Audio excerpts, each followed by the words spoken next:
one nation, under God, indivisible, with liberty and justice for all.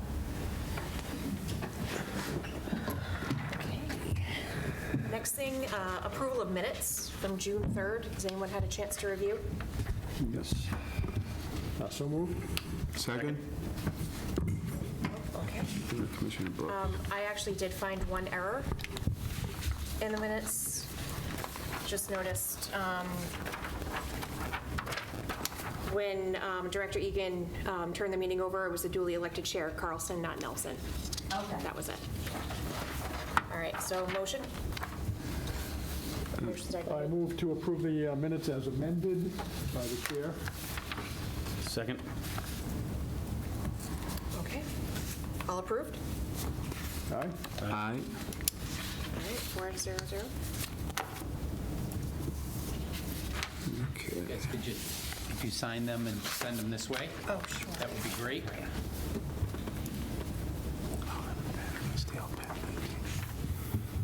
All right, public participation? Packed house. Okay. This says chairman's report. I'm guessing your report? Yes, does it say chairman's report first? It Would be does. It's all Director, sorry. It's all good. All right, thank you. Start with our maintenance division. So we discussed at our last meeting that Jacobson large area mower had an axle snap on it and is out for repairs. I did speak to them. Thank you. I did speak to them.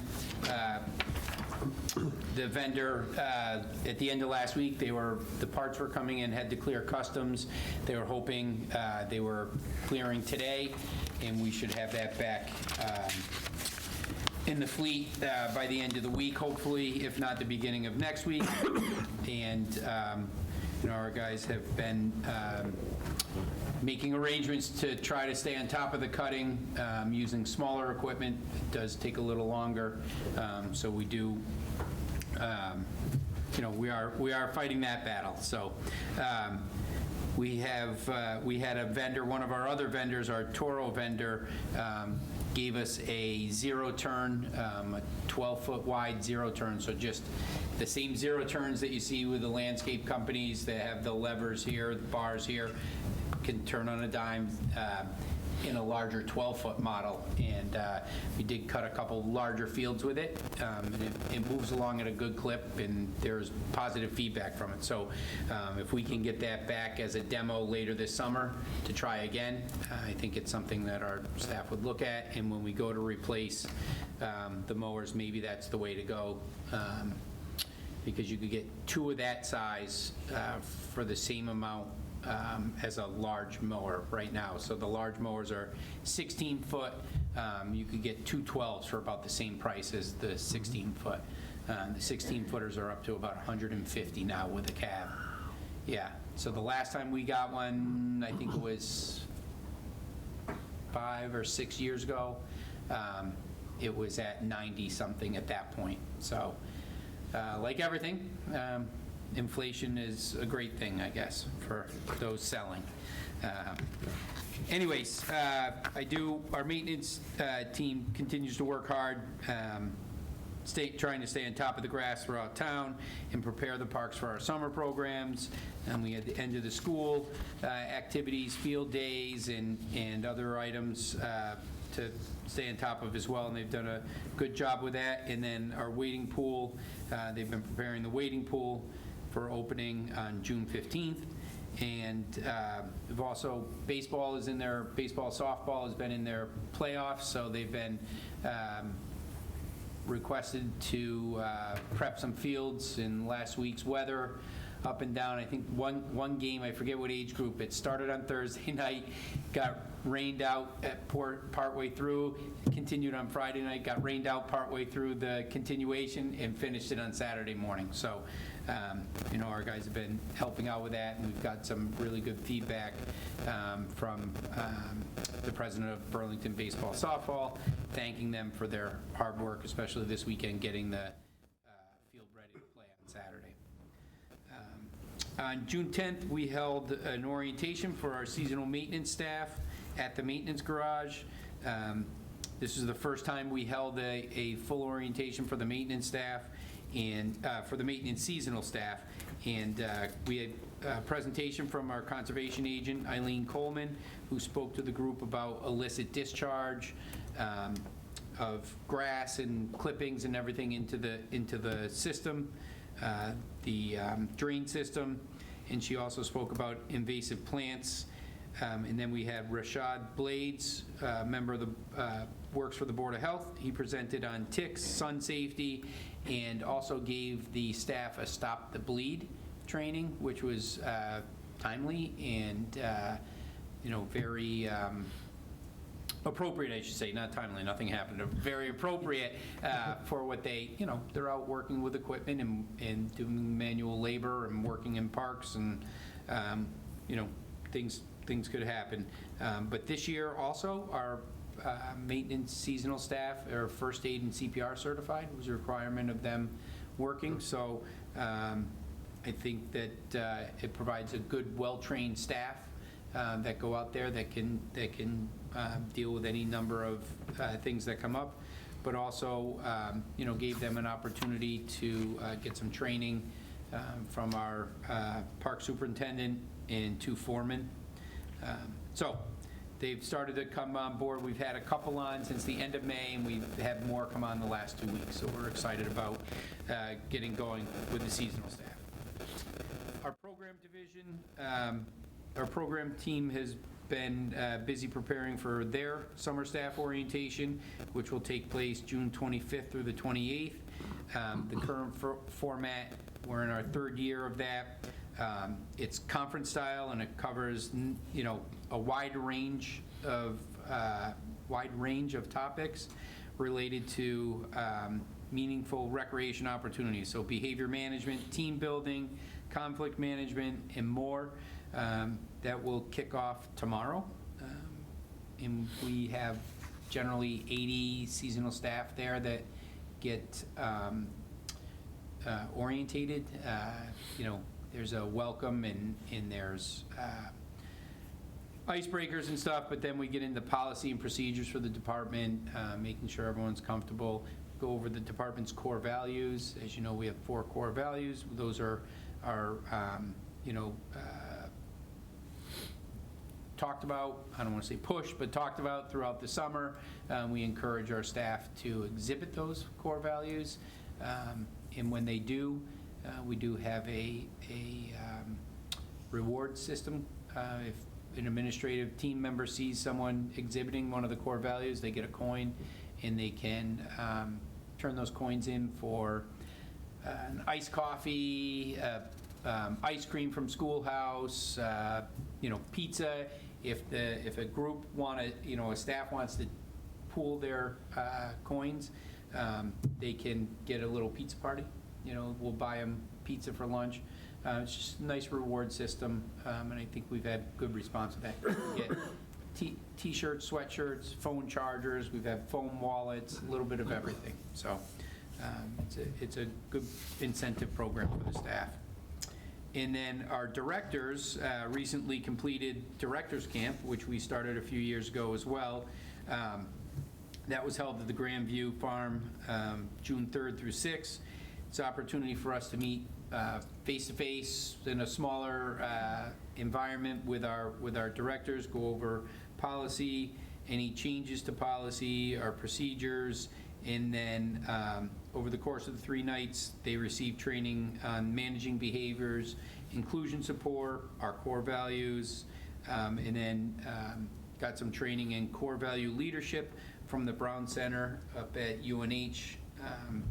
So it was really a good opportunity for them to get some individualized training. We have a lot of returning directors, but we do have some new as well. So just a great opportunity for them as well. This time of year, the more orientation we can do, getting everyone on board and ready to go, the better. So we'll move on to our therapeutic update, our therapeutic division. The Sneaker Prom was held on May 31st at the Grandview Farm. It's an event, an opportunity for participants to dress up in their favorite semi-formal attire, but also wear their favorite footwear, usually sneakers. be able to enjoy an evening of dancing with friends and some food, just a good time.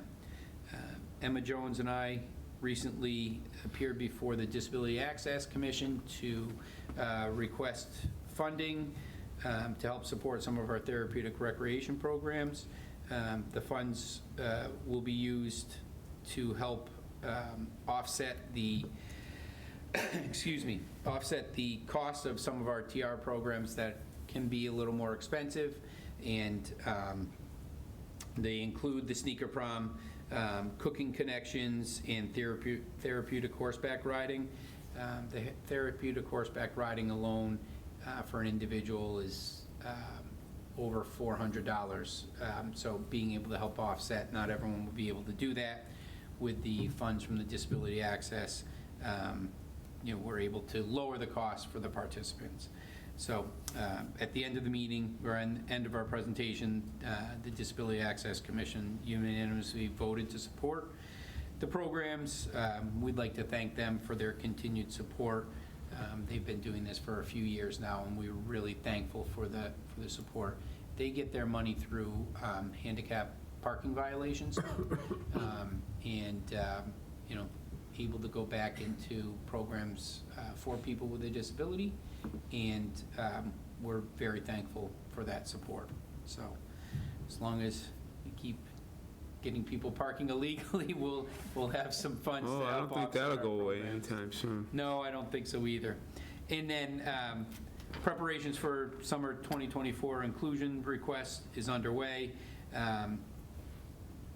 Intake assessments, Emma does intake assessments on all of the participants to make sure that we can put participants with the right assistance throughout the summer. So they're busy on that. Kind of to go along with that, as you may recall, each summer we put a modular classroom space at Simons Park in the Club Simons program. And it arrived last week, and this is the clubhouse for our modified Club Simons program. So participants that may need some support can be right at the program. They don't have to go anywhere else. If they need a break or any kind of just a cool down period, they have the clubhouse. It's fully accessible, it's air conditioned, has a bathroom in it, everything. It was brought in last week. The electrical and the bathroom system, the toilet system was put in today, and tomorrow the accessible ramp will be constructed and set up. So moving right along, getting all of our summer programs up and ready to go. We have had some volunteer groups as well. On June 18th, we had 19 employees from Stantec.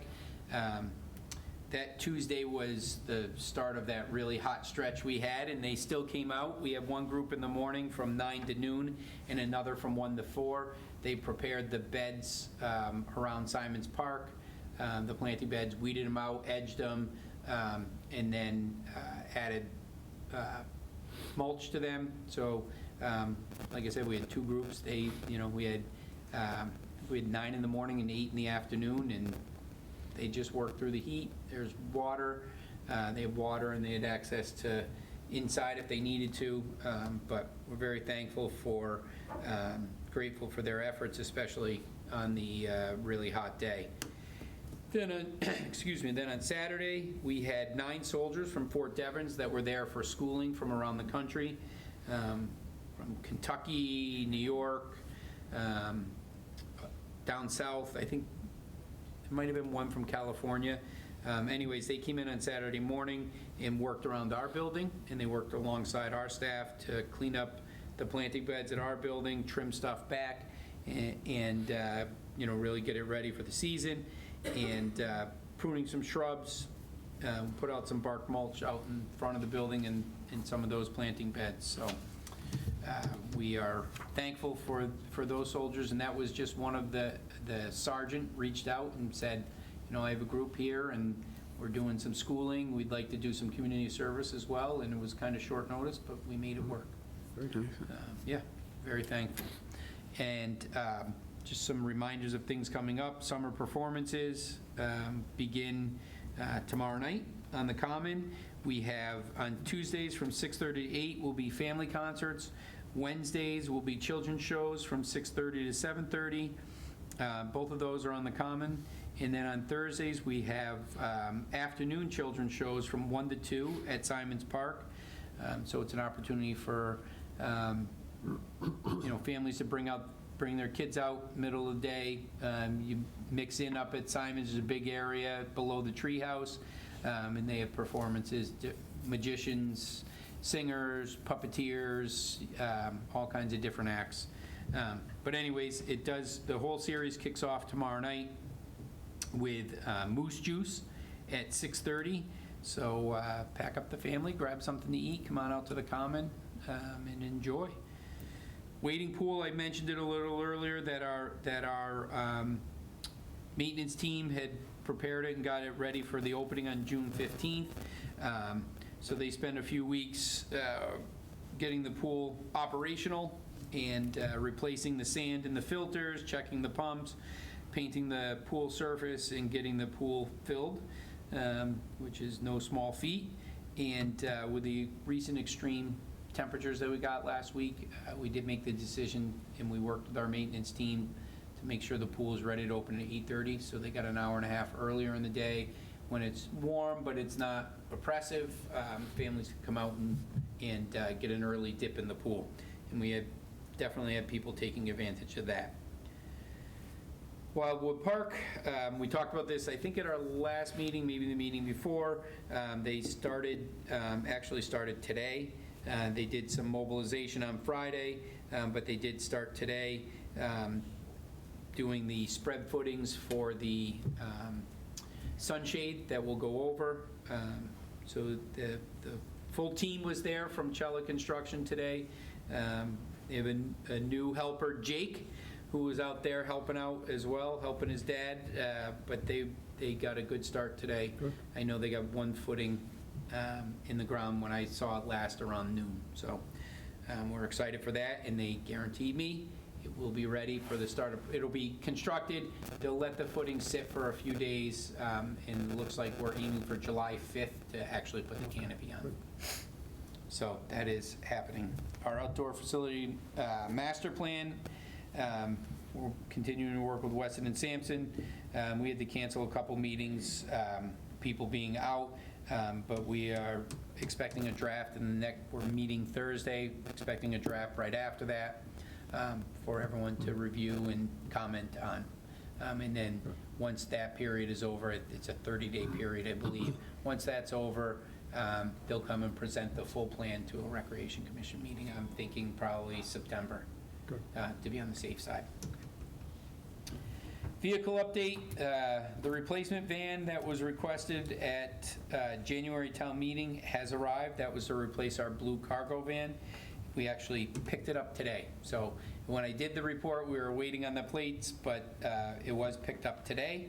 And then the accessible van that we requested at town meeting in May of 2022 has also been completed. It's on site down at Central Maintenance. We're waiting on the plates for that. I got a little tour of it today. We're going to work with the company that installed all of the ramps and all those things inside.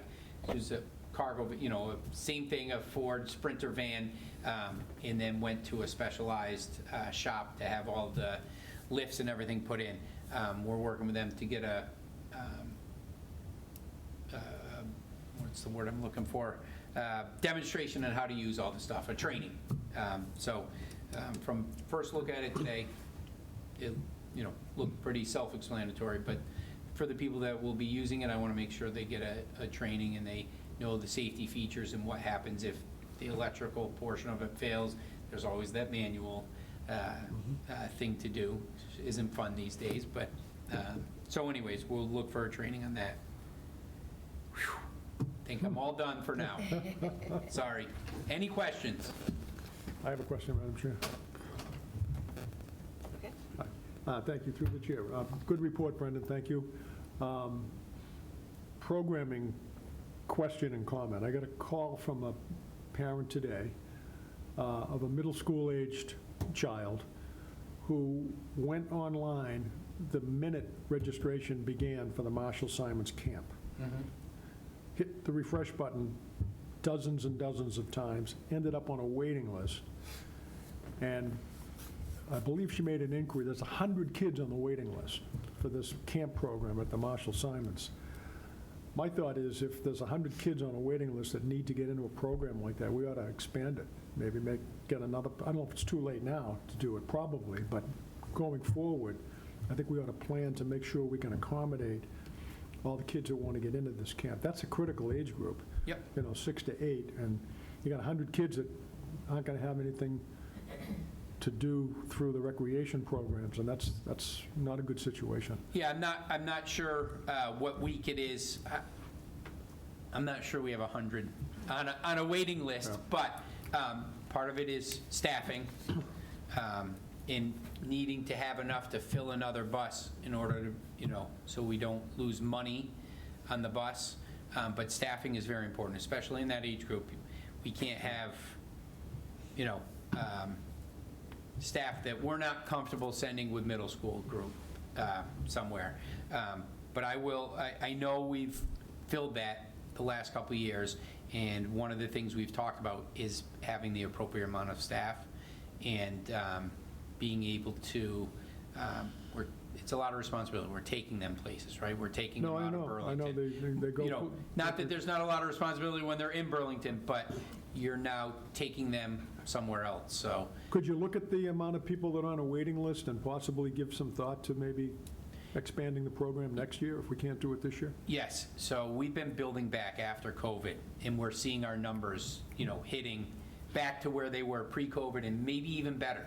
So that is something that I know our staff has talked about, and I will bring it up at our next staff meeting, actually with the summer staff, because we have some people that have run the program on that staff before that we think very highly of, so their opinion, knowing what the day-to-day is in that program and what the issues, for lack of a better word, are when you take them to Six Flags or Splash Town, Fun Town, or what's the water park up in New Hampshire? Water Country. Water Country, yes. Yeah. When you take them, even when you take them to Dave and Buster's, what are the, Sure. what are the issues there? So I will definitely bring that up again as a, looking at next year and starting the planning now for more people. Thank you.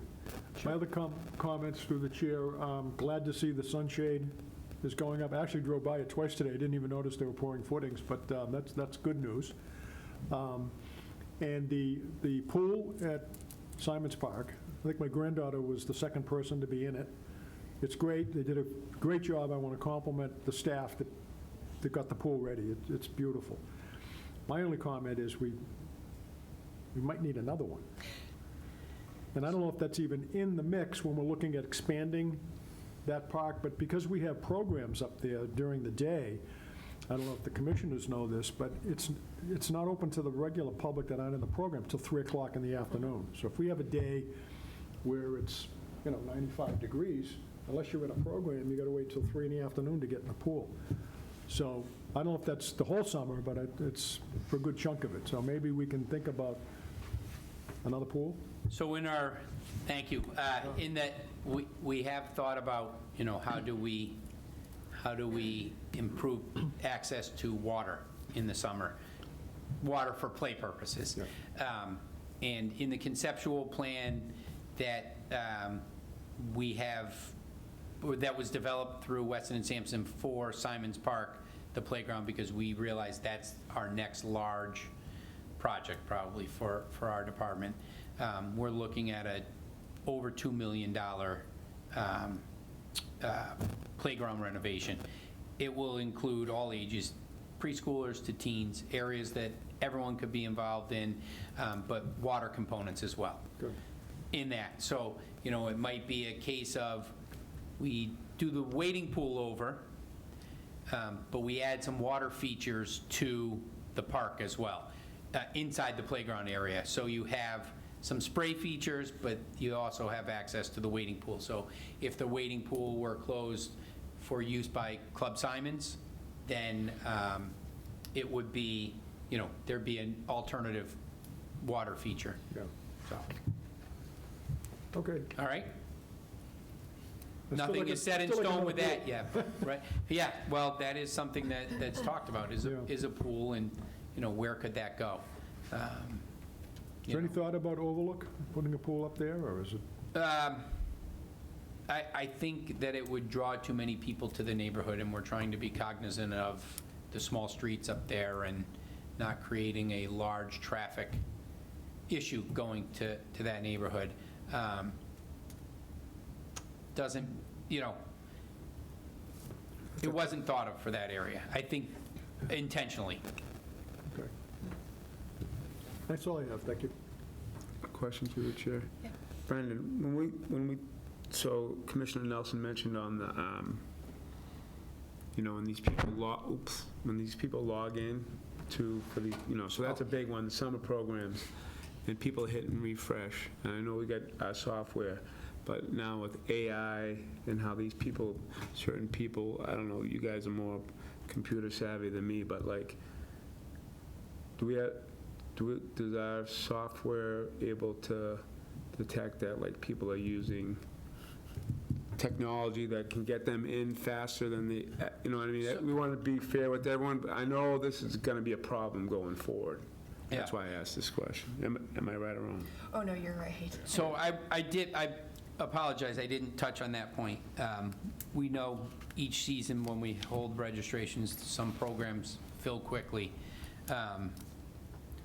Some people, it's their own internet connection at home. It's the speed at which their computer, their home internet can process that refresh and stuff. We also find that some people create a shopping cart prior to, and then, or a shopping list, and then once registration starts, you hit enter, and your stuff's already on a list and it goes. So if they were, which they could have done, it sounds like maybe that's what they did, they had everything in their cart and but, the software that we use, the company hosts us. We used to have issues where the town's network that we were on could not support the number of people trying to get in. We'd have, let's just say, 250 people trying to get in the town's opening was maybe 30 people, 20 people, and it would crash. So by having the company host them, that part has been taken care of.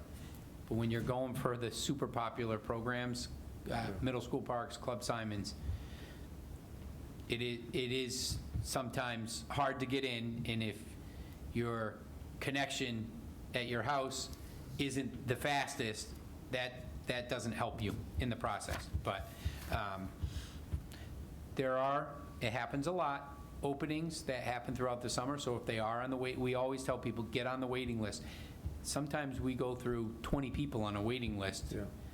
Because you want to sign up for as much as you can, but then you realize, oh, we have an opportunity to go to the lake, or go to the beach this week, or go somewhere else, right? It pops up, and we do see people getting called off the waiting list. Okay. So, Yeah, but all of those things factor in. I thank you for bringing that up. I apologize, I didn't address that point. As far as AI, Jeremy might know, you work a little more with technology. I don't know how that would help or hinder in the registration process. Well, my question is, so, like you said, you have all these people at 6 o'clock on a Wednesday, boom. And then you have people that are tech savvy, people that aren't tech. How are we going to make this fair and equitable, if you will, so everyone has the so like everyone has different spots, but like some people don't have internet, like right? I don't know how we want to make it fair so everyone has the same opportunities.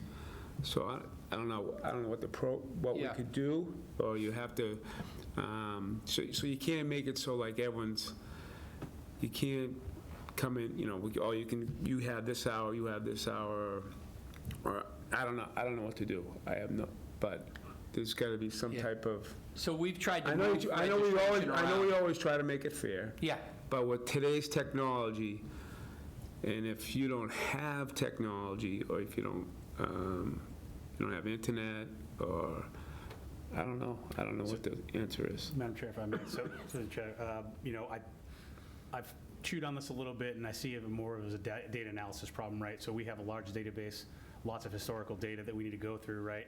We know there's programs that aren't historically populated fully. So finding ways to adjust programming to add, percentage of capacity to programs by shifting staff away from not, used programs. Again, there's stuff you can do out there, but it is a data analysis challenge from my perspective, from what I see, just with the number of people we have signed up, the number of kids, and then it's an ever-moving target, right? Because every year you have a group of people that age out, and then you have a group of people that age in, and then just keeping those lists rectified, right? So you have all these potential signups, but you only have so much capacity, and then there's, 10 or 15% of erroneous data right off the get-go because people have aged out, and then some people sign up their kids for the wrong age group, and that becomes an issue too, right? So you really need to do the data cleanup, and then you can do the data analysis to find out where that capacity lies truly. No, I think there's also, you can still go in person and register. Yes. Correct? Yep. Yes. So there's still the opportunity, and I used to hear stories about how the lines at the rec department used to be super long of parents trying to get in. I never had to deal with that, I guess, because, but I think one thing that needs to be done, Jeremy, we were talking about this, I think, a couple months ago when registration opened. Some people will try to log in, one parent's computer and another parent's computer, and they'll try to log in, from each computer at the same time, and you can't do that. You have to only be, so I think sometimes there needs to be, and you all have done a really good job on social media saying tips and tricks. Make sure your children are in the right age group. Make sure that, your password and your username are right. But maybe it's also, you can't be logged in from two places at the same time. It doesn't work. Do not add programs to your cart because at 6 o'clock your cart gets emptied.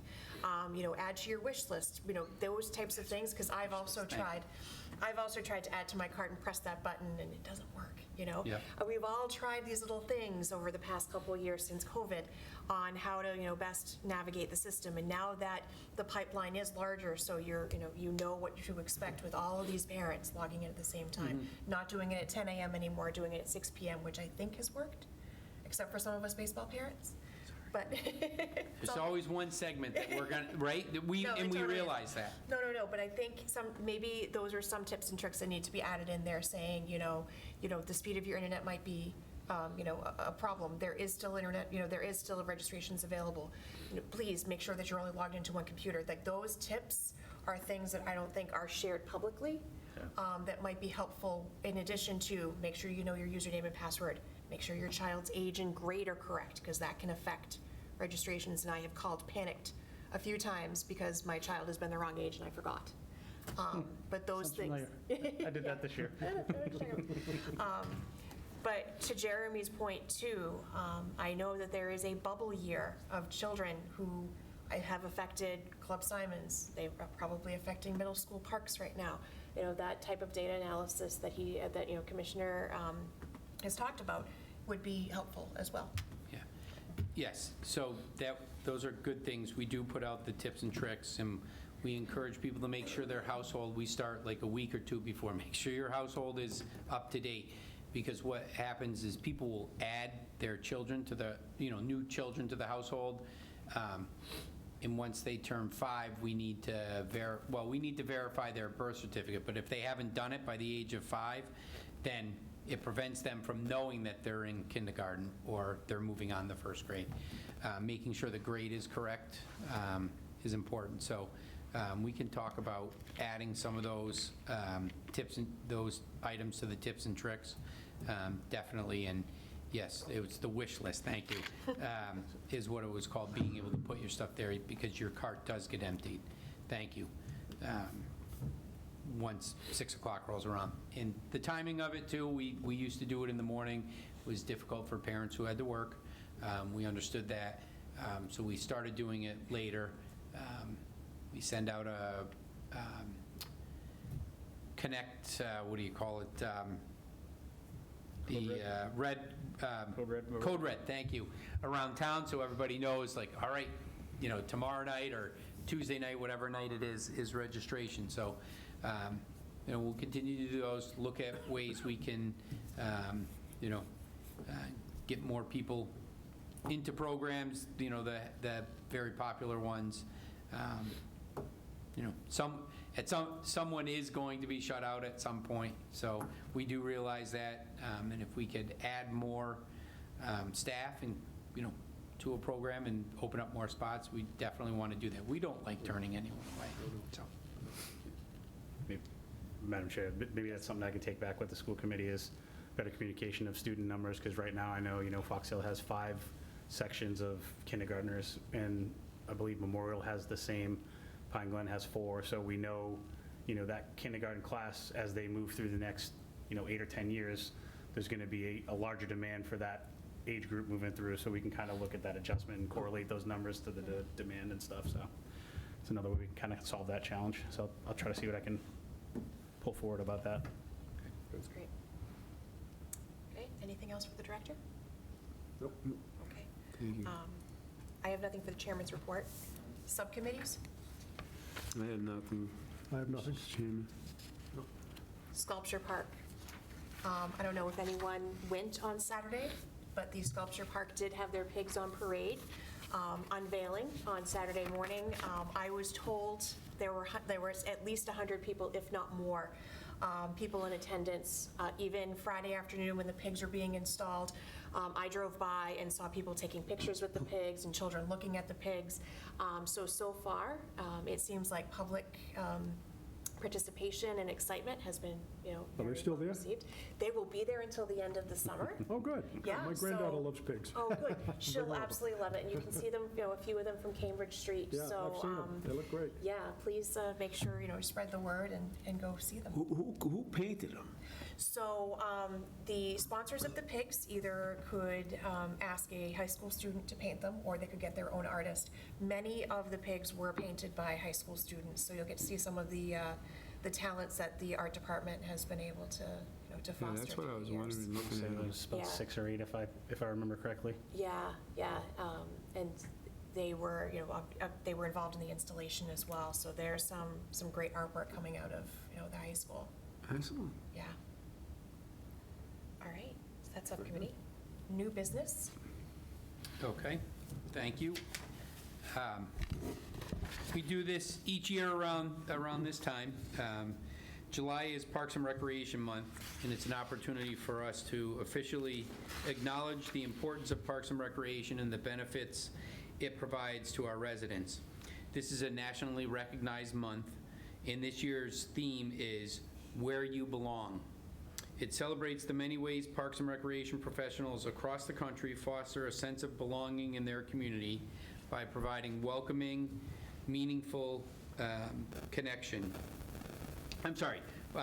welcoming and inclusive programming, essential services for all ages and abilities, and safe and accessible spaces to build meaningful connections.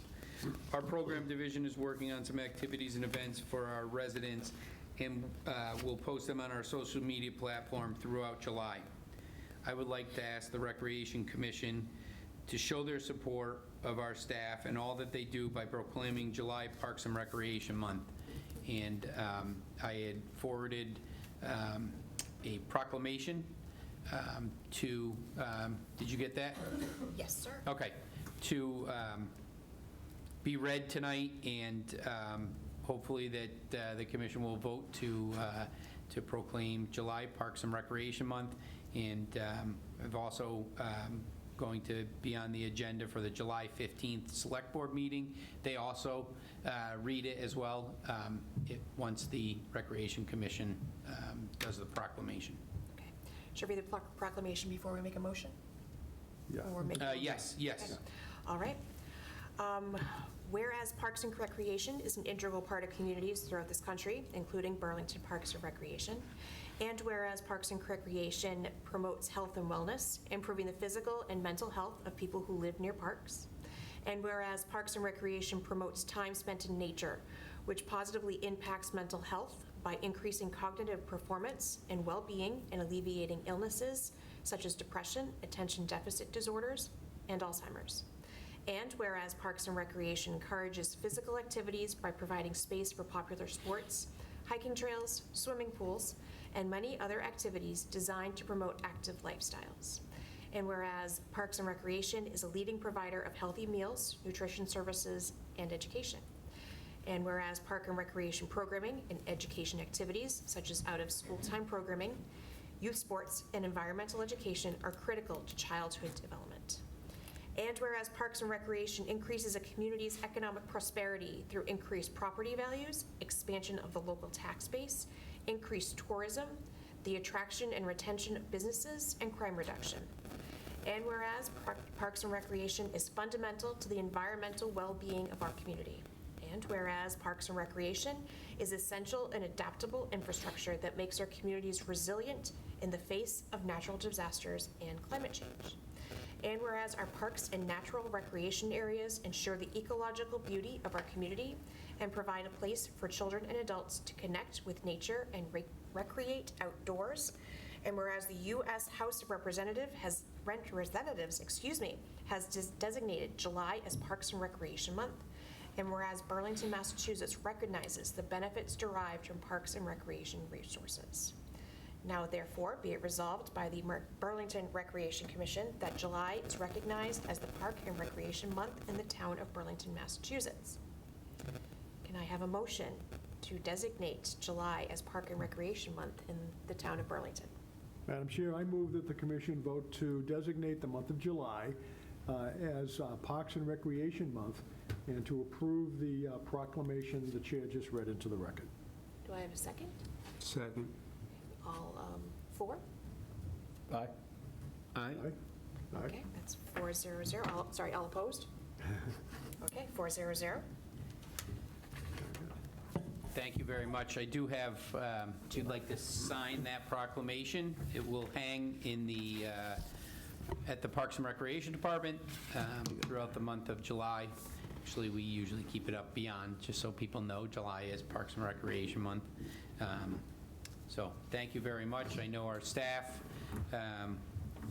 will appreciate the support in recognizing their work throughout the month, or, well, throughout the year. But we'll be pleased to know that their efforts are recognized. Okay, great. New business summer meeting schedule. Yep. I think we usually reduce to once a month now, or? Yes, so finding a month in each July and August to meet, and if we need to meet additionally, we can always add that. Okay.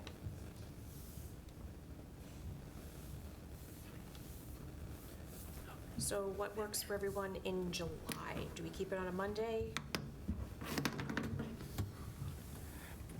I'm not around the last 2 weeks in July, I know that. Okay. I could probably come back if there was something very important. What about July 15th? That works for me. Does Fine that with work me. for- Okay, so July 15th? That work, Brendan? July 15th? Yes. Yes, one of us will be going, either myself or Kelly will probably Oh. have to go to the select board that night just for them to do the proclamation. That's their next meeting. So we can work it out. Should we try for another day that week then, so you can both attend? Up to you guys. I would say keep it on Monday, only Keep it on because we Monday? get to keep this room. Yeah. Oh, Yep. yeah, okay, Yeah. all right. So Yep. July 15th? Yep. Okay, and then do you want to look into August as well? Yes. Okay. I'm not around the first two. I am not around the 3rd. I will be around the week of the 26th. 26th? So do we try for the 26th? Is that too late, Brendan, the 26th? I think it'll be good. I think it'll be good. Yeah. If we need to move it up for some reason, we Yeah. can do that. Okay. August 26th, does that work for you, Commissioner? Yeah. How about you, Commissioner Brooks? All right, so we have July 15th and August 26th. Yes. We don't need to go further, correct? No, we can talk about meetings for the fall at that point. Okay, Yep. So I will add that. that's crazy. Madam right. Chair, I had one alibi for new business Oh, that I didn't get on the agenda, apologize. Last school committee meeting, we voted to establish the field subcommittee for the Marshall Simons field rehabilitation. As part of that committee, the makeup was decided we'd like an additional recreation commissioner on that committee. You and I have spoken. I'd like to make a motion for you to be added to that committee if there's no objections. Yeah, so we can get that going. I'm going to put a communication out hopefully tomorrow through Parent Square, through Code Red, and other means to get the word out, because we're trying to get some parent input, some folks that have some project management experience, and all number of different things. So again, just that's coming along, and would like some Recreation Commission support if that's at all possible. Thank you. Do I have a second on that motion? Second. Okay. All four? Aye. All in favor, say aye. Aye. Aye. All right, and all opposed? Okay, 4-0-0. Okay, any other new business? Yes. I have one item. Yep. Last week, didn't make the agenda. We were notified that one of our longtime fitness instructors, Julie Conley, will be hanging up her sneakers at the end of the spring season, which was actually last week. Julie has taught for the Burlington Parks and Recreation Department for 20 years. She has taught a little bit of everything, including butts and guts, Pilates, boot camp, spin, and old-fashioned aerobics. She could often be found in the early morning fitness class, being one of the first in the building to test the heat or AC for the day. Often, I would get a text from her or an email as soon as I got to the office and said, hey, a little cold in the gym this morning. It's usually those first couple days, end of the fall when it starts to get chilly, or in the beginning of this spring or summer when it would be a little warm. We're going to miss Julie, her outgoing and friendly personality, but most of all, her willingness to do whatever it took to get people exercising and continue to exercise. I just wanted to recognize her here tonight and wish her the best of luck going forward.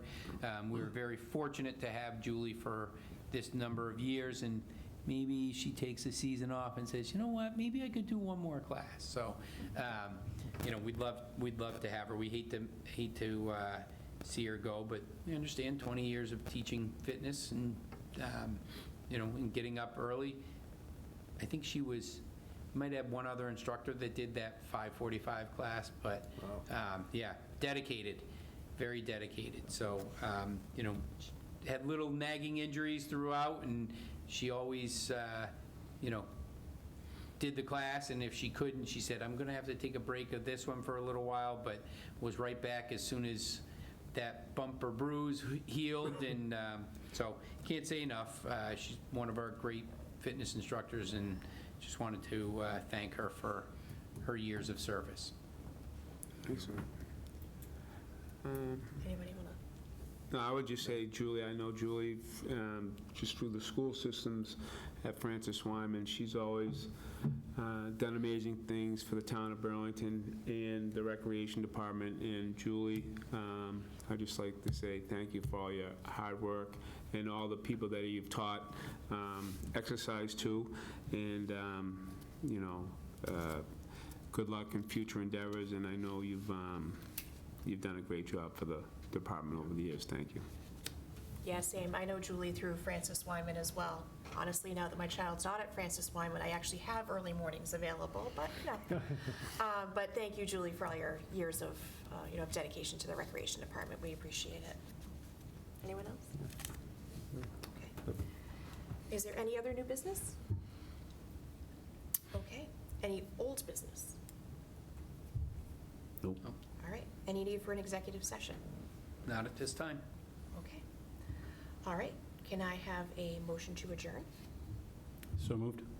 Second. All in favor? Aye. Aye. All right, thank you very much.